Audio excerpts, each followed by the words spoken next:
I have found in my 35 or so years of working in government at the state, local, and county level,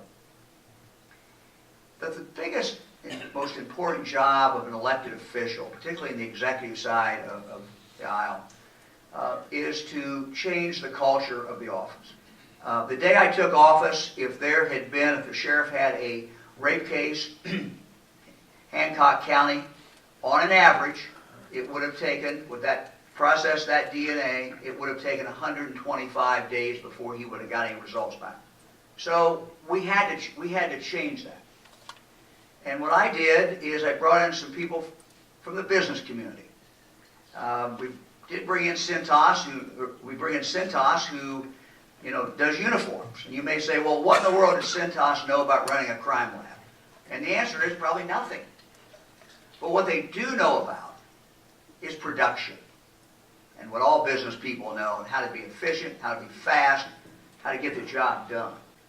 Today, if there is a rape that occurs, or a serious crime that occurs, that average wait has gone from 125 days, now it's down to 22 days. When I was in the United States Senate,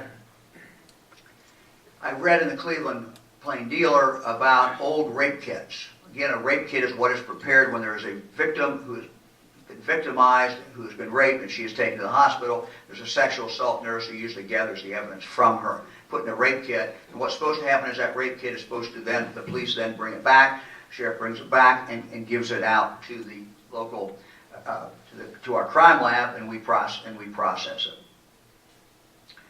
I read in the Cleveland Plain Dealer that there were hundreds of old rape kits in Cleveland that had never been processed. So we got some money together and we sent some money back to BCI and other places and got all tested. And I thought it was all over with. When I became Attorney General, I found that we still had a lot of these rape kits, particularly in Cleveland.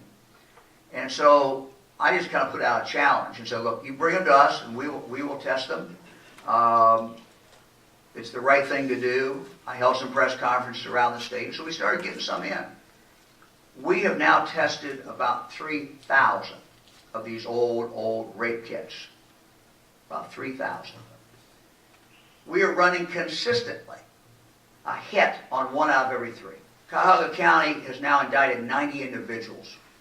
90 individuals on evidence that we were able to get to them, that this DNA.